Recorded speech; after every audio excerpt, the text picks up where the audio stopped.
화성에서 찍었다는 별들 그리고 은하계의 영상이 유튜브에 올라왔습니다. 가짜라는 의혹도 있었지만 그 광경은 정말 놀랄 만큼 아름답고 신비스러웠습니다. 무수한 별들 어딘가에 지구도 있겠다는 생각이 들었습니다. 근데 그렇게 경이로울 만큼 아름다운 지구, 우리 눈에 이제 보이지는 않지만, 그런데 그 지구가 그렇게 보이는 것만큼 아름다운가라고 하는 생각이 또 연이어서 들었습니다. 왜냐하면 지금 지구상에는 폐허가 된 곳도 있고 또 상처투성이인 곳이 많이 있기 때문입니다.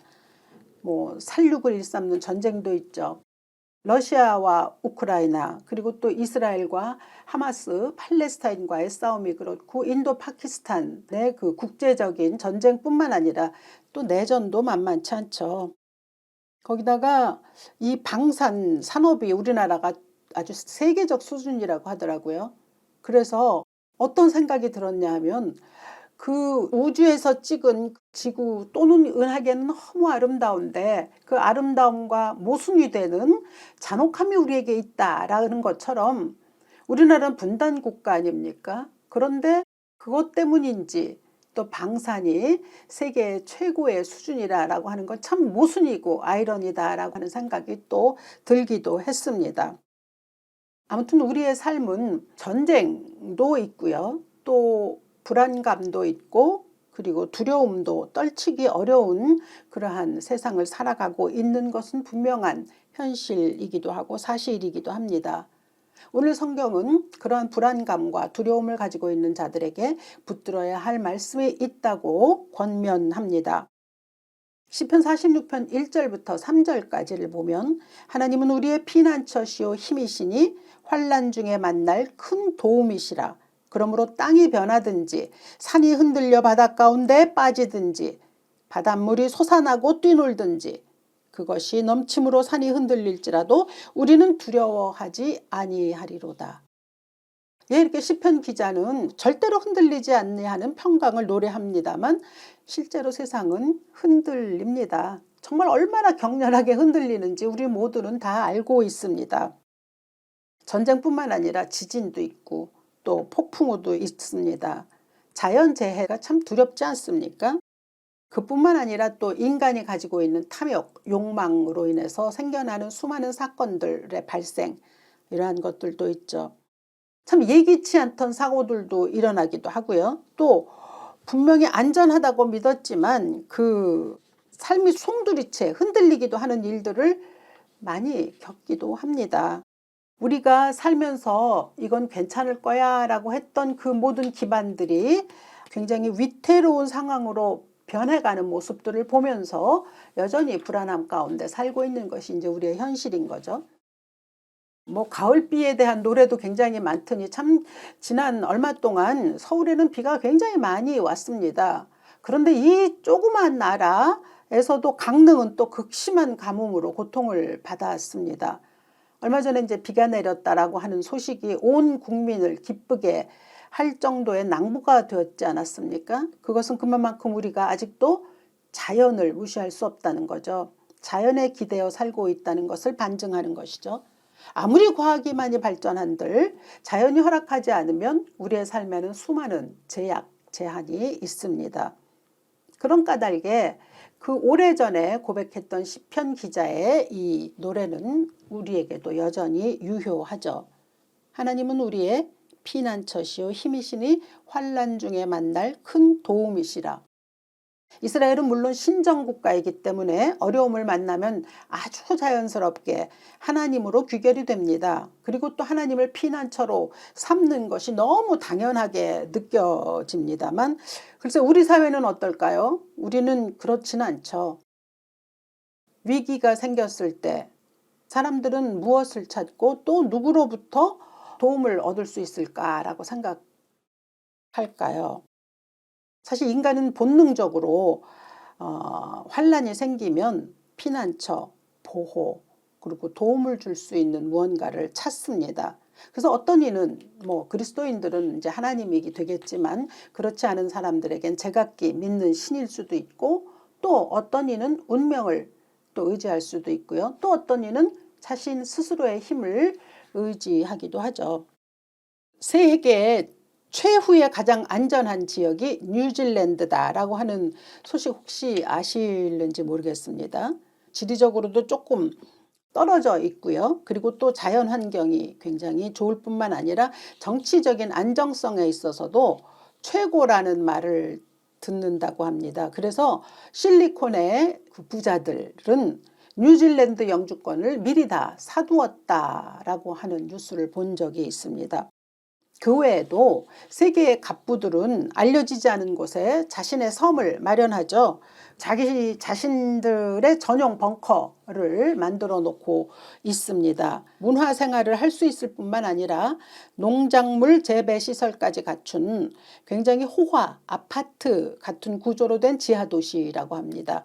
그래서 전쟁이나 핵 공격, 전염병 그리고 기후 재앙이 와도 몇 년 동안은 생존할 수 있도록 또 음식, 의료 체계까지 충분히 준비되어 있다라는 말입니다. 근데 이제 이러한 것들은 물론 이제 엄청난 재벌들 몇몇 책에만 허락되는 일이죠. 근데 돈으로 그것을 살 수 있을지는 모르지만 그래서 그들이 안전지대라고 말할 수 있을려는지는 모르겠으나 그러나 마음이 평안할 수는 없을 것 같습니다. 외부와 단절된 삶을 살아야 되지 않습니까? 그러면 결국은 또 고립되는 것이기 때문이죠. 고립이라고 하는 것이 또 다른 불안과 두려움을 만들어내는 거 아니겠습니까? 인간이란 서로 돕고 함께 더불어 살아가는 세상입니다. 그러니까 몇몇의 소수가 그렇게 자기들 나름의 세상을 만들고 살아간다는 것이 그게 결코 이렇게 이상적인 것은 될 수 없는 것이죠. 우리 몇 년 전 코로나를 겪었을 때 마스크, 뭐 또 손세정제, 그리고 휴지 뭐 이런 것들을 쌓아두는 사재기 열풍이 한창이었습니다. 그것 역시 두려움 속에서 자신만의 피난처를 만들려는 그러한 시도였었죠. 그런데 아무리 물품을 많이 쌓아 놓았다 할지라도 그때 우리의 마음의 두려움이 사라지지는 않았습니다. 그런 것이죠. 여전히 대부분의 사람들은 참 과학과 의학이 무척 발전되어 있다고 하지만 불안정한 세상 속에서 살아가고 있습니다. 오늘 시편 말씀처럼 이러한 세대 속에서 우리는 하나님을 창조주 하나님을 피난처로 삼으라 하는 그의 권면에 귀를 기울여야 하는 거죠. 하나님이 피난처가 되신다라고 하는 것은 어떤 의미일까를 좀 한번 살펴보고자 합니다. 피난처가 되신다라고 하는 건 단순히 우리에게 위기를 없애주신다 아니면 그곳으로 도망칠 수 있게 하신다라고 하는 그러한 의미보다는 어떠한 혼돈 속에서도 우리가 살아남을 수 있도록 하나님께서 지탱할 수 있도록 해주신다라고 하는 뜻을 포함합니다. 생태학에 refugee라고 하는 말이 있다고 합니다. 근데 이게 이제 영어의 refugee, 피난처와 같은 연관된 단어이기도 한데요. 이제 이 생태학에서 쓴 refugee는 아무리 기후가 급변해도 일부 지형이나 기후 요건이 버팀목이 되어 주어서 어떠한 생명체, 하나님께서 만들어 놓으신 모든 생명체들이 살아남을 수 있는 작은 피난처가 있다라고 하는 뜻에서 refugee라는 말을 사용합니다. 그러니까 단기적으로 어디 잠깐 숨는 게 아니라 그들이 장기간에 걸쳐서 어떻게든지 살아남을 수 있는 그러니까 종의 생존 그리고 종들은 조금씩 진화하지 않습니까? 예, 그러니까 그러한 것들을 이루어낼 수 있는 이러한 일들이 일어난다라고 하는 면에서 refugee라고 하는 게 있다고 하는데 이것을 우리의 신앙생활에 한번 적용해 볼 수 있겠다 싶습니다. 우리가 삶이 힘들어지면 우리도 그때그때 도망치고 싶지 않습니까? 그래서 여러 가지 이제 뭐 일시적인 도피처를 찾으려는 시도를 합니다. 그리고 또 세상도 우리에게 여기에 도피처가 있어 라고 하면서 이렇게 손짓하기도 하죠. 그래서 때로는 그게 권력이든 물질이든 명성이든 또는 술, 도박 또 아니면 지나친 유튜브 소비 뭐 이런 거 아니면 쇼핑 이런 것들이 우리로 하여금 잠깐의 현실 도피를 하게 만들어 주기는 합니다. 근데 이런 것들은 잠깐 잊어버릴 수 있게 할지언정 근본적인 문제의 해결은 허락하지 않습니다. 그러니까 마치 이렇게 소나기가 막 쏟아지면 어디론가 건물 안으로 들어가서 피하잖아요. 뭐 그런 것과 비슷하다고 생각이 되어집니다. 그러니까 우리에게 그러한 것들은 결코 레퓨지아는 될 수 없다라는 거죠. 그런가 하면 반면에 또 좋은 의미에서의 레퓨지아가 또 있기는 합니다. 그것이 바로 가정 그리고 가족이죠. 이 세상 어디에서도 찾아볼 수 없는 따뜻함, 위로, 힘이 우리 가정에는 있어서 우리로 하여금 안식처가 되어주기 때문입니다. 또 뭐 사람에 따라서 정서적으로 안정감을 줄 수 있는 음악도 있고요. 또 그림도 있고 책도 있고 여행도 있습니다. 그리고 각자가 즐겨 할 수 있는 취미와 운동 이런 것은 우리의 내면을 채워주기도 하고 또 육신을 강건하게도 할 수 있는 그때그때 우리에게 제공되는 레퓨지아가 될 수 있습니다. 그렇지만 그럼에도 불구하고 이러한 소중한 가족이나 또 귀한 음악이나 뭐 책이나 이런 독서나 이런 모든 것들조차 완전하고 영원한 피난처가 될 수는 없음을 우리는 인정해야 합니다. 우리가 가정에서 서로 참 사랑하고 살지만 때로는 상처를 주고 있습니다. 그리고 그 안에서 예기치 아니하는 이별도 있고 아픔도 있습니다. 아름다운 음악도 또 감동적인 책 또 즐거웠던 여행 역시 시간이 좀 흐르고 나면 희미해지죠. 그래서 그 모든 것들이 기억에 남기는 해도 현실의 엄중함을 그대로 완전히 덮어주지는 못합니다. 그렇기 때문에 우리는 이 모든 것들 너머에 있는 결코 흔들리지 않는 더 근원적인 피난처를 찾아야만 하는 것이죠. 시편 기자는 또 이렇게 말합니다. 4절 5절입니다. 한 시내가 있어 나뉘어 흘러 하나님의 성 곧 지존하신 이의 성소를 기쁘게 하도다. 하나님이 그 성 중에 계심에 성이 흔들리지 아니할 것이라. 새벽에 하나님이 도우시리로다. 이 시편 기자는 상상하는 겁니다. 사실 예루살렘에는 큰 강이 없습니다. 가서 보시면 알지만 요단강도 참 초라합니다. 그러니까 이 시편 기자는 눈으로 볼 수 있는 커다란 강을 말하는 대신에 생수, 생명의 강이신 하나님의 임재를 상상해서 이야기했습니다. 그러니까 하나님의 임재로 흐르는 그 놀라우신 생명의 강. 그래서 하나님과 함께하면 우리는 흔들리지 않는다라고 하는 것을 노래한 거죠. 이 시편 기자가 가지고 있는 확신, 우리는 흔들리지 않아 하나님이 생명의 강수로 필요한 때 우리에게 채워주신다라고 하는 이러한 것을 우리에게 고백하고 있는데 사실 우리의 삶은 억수로 흔들립니다. 그렇지 않습니까? 그 앞에서 시편 기자가 이야기하지 않았습니까? 땅이 변하든지 산이 흔들려 바다 가운데 빠지든지 바닷물이 솟아나고 뛰놀든지 그것이 넘침으로 산이 흔들릴지라도 그러나 그 성이 흔들리지 않는다라고 얘기했거든요. 그러니까 이 시편 기자의 고백을 보면 우리가 이제 안전하다고 생각할 수 있는 그 기반이 얼마나 취약한지를 그대로 알려줍니다. 근데 이 흔들린다라고 하는 이 시편 기자의 고백을 보면서 저는 지진을 떠올렸습니다. 땅이 흔들린다 하면 가장 먼저 생각나는 게 지진이죠. 지진이 무서운 것은 건물이 땅하고 이렇게 붙어 있지 않습니까? 그러니까 땅이 흔들리면 건물까지 똑같이 흔들리기 때문에 그래서 두려운 거죠. 근데 이제 요즘은 건축이 굉장히 발전했기 때문에 그 지진에 대비해서 땅과 건물 사이를 분리하는 장치를 사용한다고 하죠. 건물이 땅의 진동을 받지 않도록 완충 쿠션을 깔아 놓는다라고 하는 이야기입니다. 지진의 규모가 좀 크다 할지라도 그 내부에 있는 사람들은 이제 비교적 안전하게 지켜진다라고 하는 거죠. 근데 그렇게 건축물을 조심스럽게 또 좀 더 안전하게 짓는다고 할지라도 사실 지진은 굉장히 우리에겐 무섭습니다. 얼마 전에 왜 일본에 지진이 있을 거라고 그런 말이 들리자 많은 사람들이 일본 여행을 취소한 적이 있지 않습니까? 그렇죠. 그러니까 지진, 흔들림, 지진 뭐 이런 것뿐만 아니라 사실 우리의 삶에는 진짜 땅이 흔들리는 지진뿐만 아니라 우리의 삶의 지진이 때마다 일마다 일어납니다. 그렇죠. 그래서 가다가 넘어지기도 하고 자빠지기도 하고 그리고 또 수렁 속으로 끌려 들어가기도 하고 이러한 지진들이 우리의 삶에 일어난다는 거죠. 오직하면 시편 40편 2절에서 시편 기자는 이렇게 고백했습니다. 나를 기가 막힐 웅덩이와 수렁에서 끌어올리시고 내 발을 반석 위에 두사 내 걸음을 견고하게 하셨도다. 이거 다윗의 고백이거든요. 그러니까 살면서 기가 막힌 웅덩이 속에 수렁 속에 수없이 빠졌던 다윗의 고백처럼 우리도 그렇지 않다고 말하기 참 어렵습니다. 그렇죠. 그러니까 고난, 절망, 웅덩이, 수렁 이런 것들이 있는데 그럴 때일지라도 하나님과 있으면 물론 잠깐 넘어질지라도 흔들릴지라도 무너지지는 않는다라고 하는 것이 성경이 우리에게 주는 또 믿음의 고백자들이 우리에게 허락하는 은총이기도 합니다.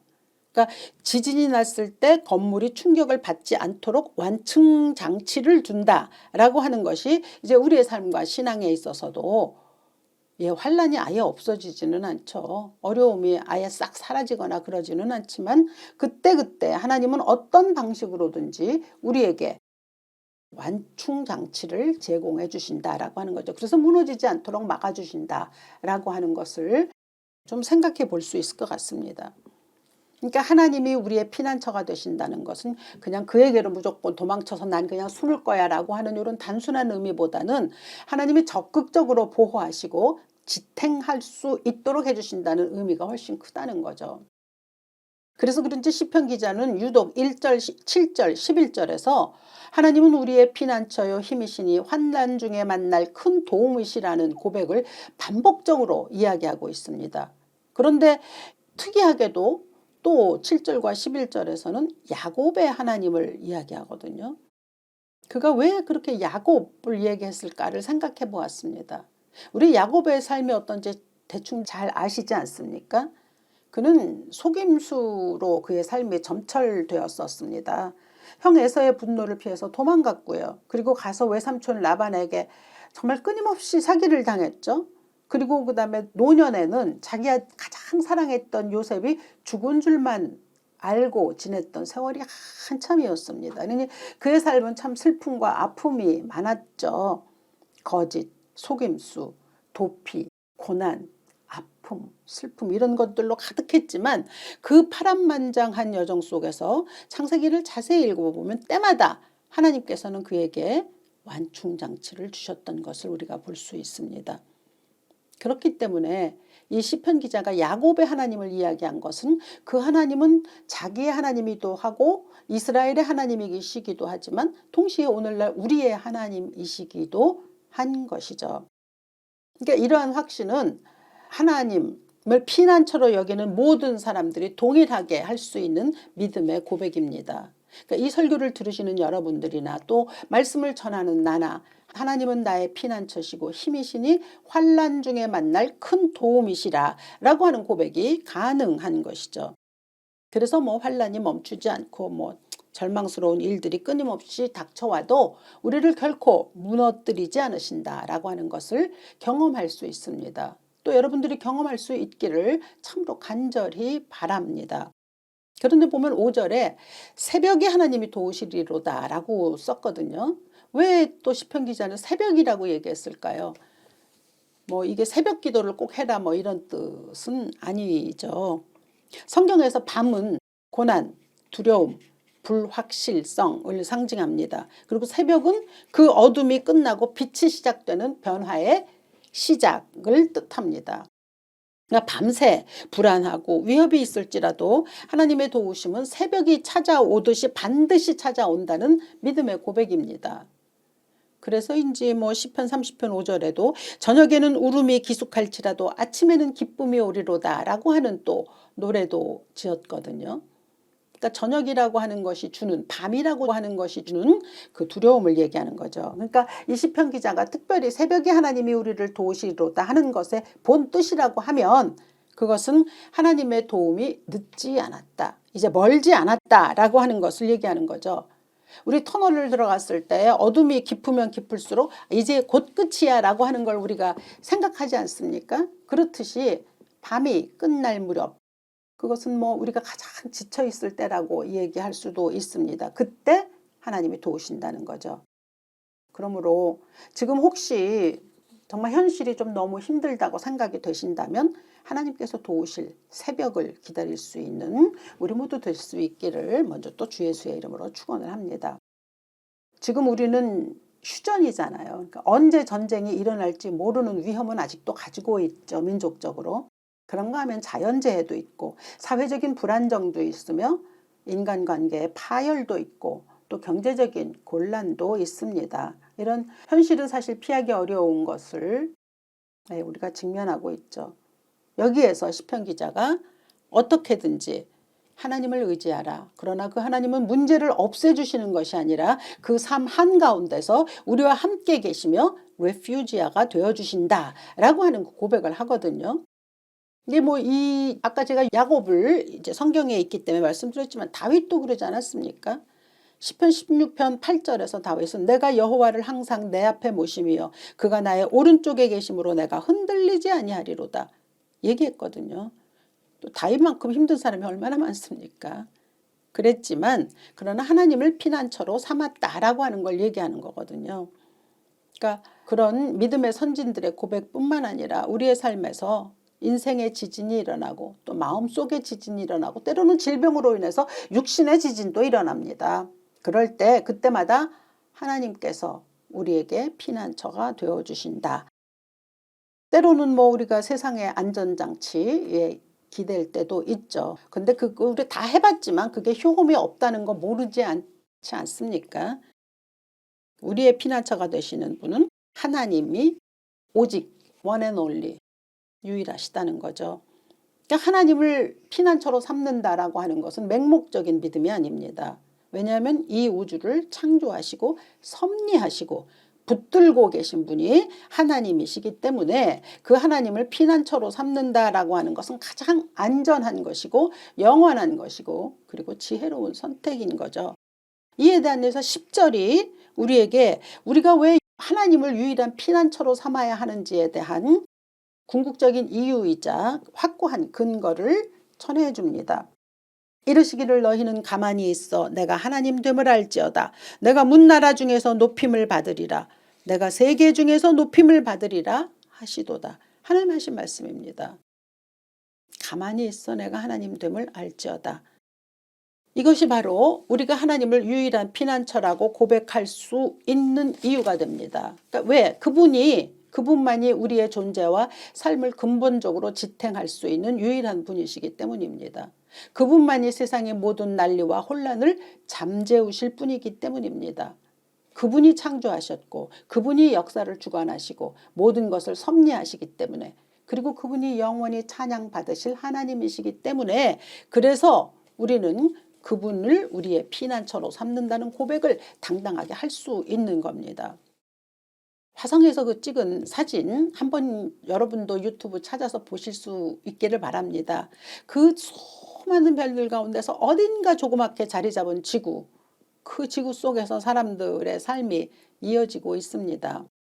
전쟁도 재난도 불안도 혼돈도 그래서 뭐 흔들리는 지구이지만 창조주이신 하나님이 그 모든 것을 붙들고 계십니다. 한치의 오차도 없이 모든 은하계들은 횡성과 항성들이 다 움직이는 거 아닙니까? 참 놀라운 일입니다. 그러니 오늘도 우리는 담대하게 고백할 수 있어야 합니다. 비록 내 인생이 지금 흔들릴지라도 그래도 하나님을 내 앞에 모시고 흔들리지 아니하는 믿음으로 하나님 앞에서 살아갈 수 있다라고 하는 고백. 하나님은 나의 피난처가 되시고 힘이시고 환난 중에 만날 큰 도움이시라고 당당히 고백하며 외치며 그분의 은혜를 구할 수 있는 여러분이 될 수 있기를 바랍니다. 비록 캄캄한 시간을 보내고 있을지라도 새벽은 금방 돌아옵니다. 누구에게나 하나님께서 우리에게 허락해 주십니다. 반드시 찾아올 새벽 기다리시며 여러분의 삶에 조금 어려운 일이 있을지라도 유일한 피난처가 되시는 그 하나님 내 앞에 모시고 그 하나님과 동행할 수 있는 여러분의 삶이 되시기를 이 아침 주 예수의 이름으로 축원합니다. 하나님 우리의 삶은 때로 지진처럼 때로는 전쟁처럼 또 때로는 자연재해처럼 많이 흔들릴 때가 있습니다. 그러나 우리가 흔들릴지라도 무너지지 않으면 하나님이 우리의 피난처가 되어주시기 까닭입니다. 그 은혜로 우리의 삶을 아름답게 이어갈 수 있도록 오늘도 위로하여 주시고 힘 주시고 능력 주시옵소서. 육신이 연약한 자에게는 치유의 은총으로 함께 하시고 마음이 괴로운 자에게는 평안의 축복으로 임하시며 또한 모든 문제로 인하여 어려움을 겪고 있는 자들에게는 하나님께서 채워주시는 그 레퓨지아로 우리의 삶이 더욱더 안정감 있고 평안하고 그리고 축복의 삶이 될 수 있도록 주님 우리와 동행하여 주시옵소서. 온전히 피난처가 되시는 그 하나님을 찬양드리며 주 예수 이름으로 기도합니다. 아멘.